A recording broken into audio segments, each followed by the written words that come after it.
Let's talk about how you can increase the mood, the atmosphere, the life in your paintings. And this is something that can be done using light and shadow, reflections, fog, mist, people. These elements are things that if you are able to master them, you can actually add to a street scene, to a cafe scene, to a marine scene, when you're feeling that there's areas of the painting that may be a little bit lost or feel a little bit empty, but you need them to be convincing to pull them off. Welcome to JANINE GALLIZIA Live.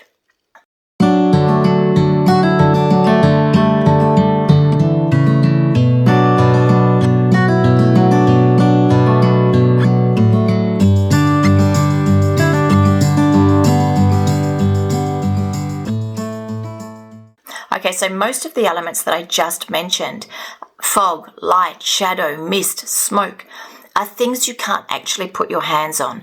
And so these things need to be painted in a way that they remain extremely transparent so that we feel that they are something that is not solid.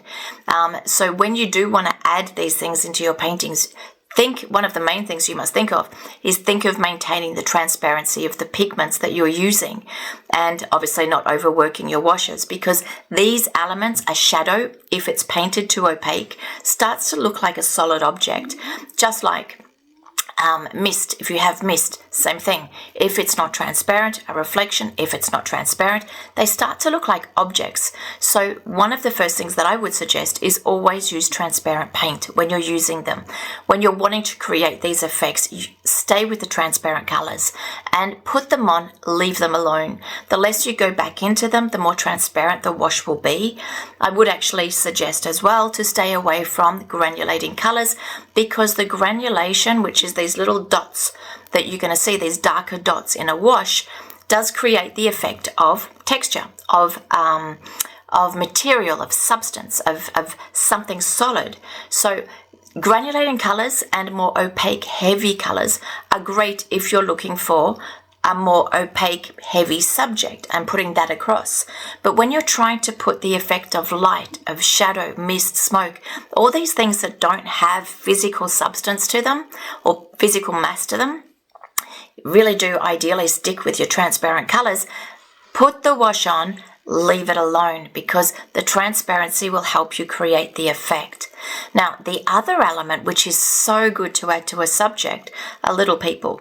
Now, these little figures that you can add to any of these scenes create life on their own. They're actually brilliant to create animation, mood, sometimes also distraction.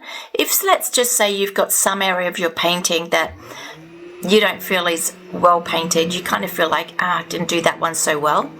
Just by adding a couple of people on the other side of the sheet, you're going to find that you're going to distract the attention of the eye of the viewer away from this area of the painting that was perhaps a little bit weaker to a stronger area of the painting, and then this area no longer acts as a distraction or a weakness of the actual painting. So little figures can be used to guide the eye of the viewer, to attract the eye of the viewer, to distract the eye of the viewer, and of course to create that mood, atmosphere and life. But you have to get them right. So what I want to do this Monday in my life, we'll actually be focusing on painting little people, but the things that you must think of, okay? And I like to give you a heads up of what we're going to be doing on Monday, so that we can already start thinking through this process. When you're creating little people, you don't want the feeling that they're stuck onto the paper. You don't want the feeling that they are disassociated or separate from the rest of the subject. They need to be part of the overall painting. So little people need to be, even if they're little, need to be integrated to the earlier washes. Don't just add them on top at the end of the painting. Or if you do add them on top, make sure part of the figure or part of their shadow at least fuses with part of the background so they actually look like they're incorporated into the same wash. You can do that as an afterthought, but ideally when you're painting people, you're going to use some of the underwash to actually create your people, and that helps them look like they're incorporated, they're part of the bigger subject.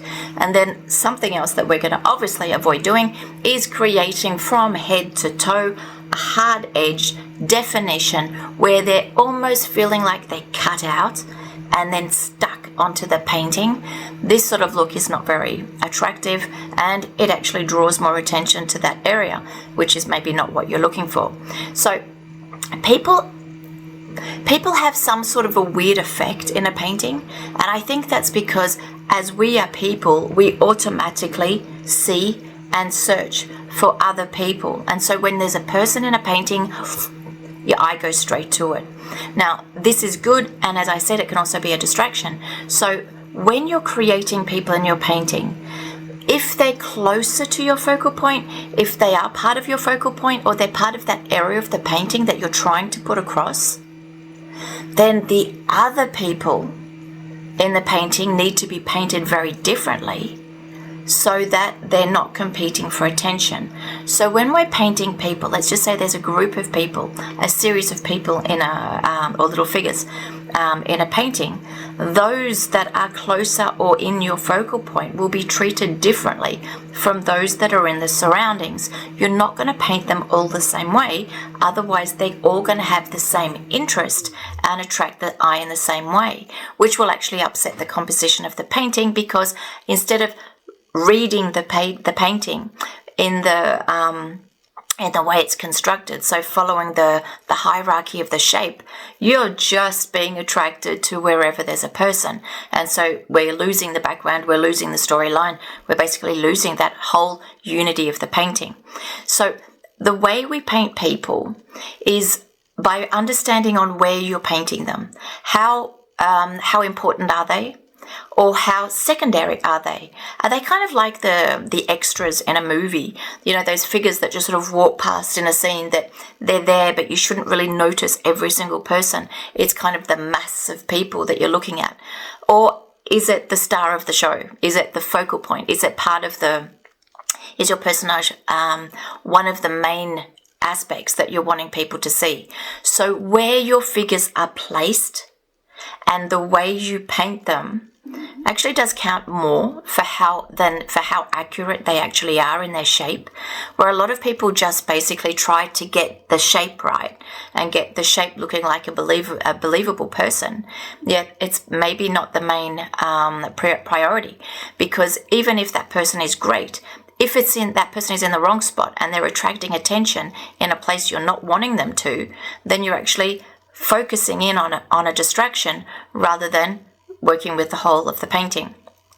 So placement is first. Think about where you're putting them. Secondly, think about how visible you want various people to be. Don't treat every single person, every single figure the same way, because not every single area of your painting needs to be seen up front in the first couple of seconds. Some of these people will be like the extras.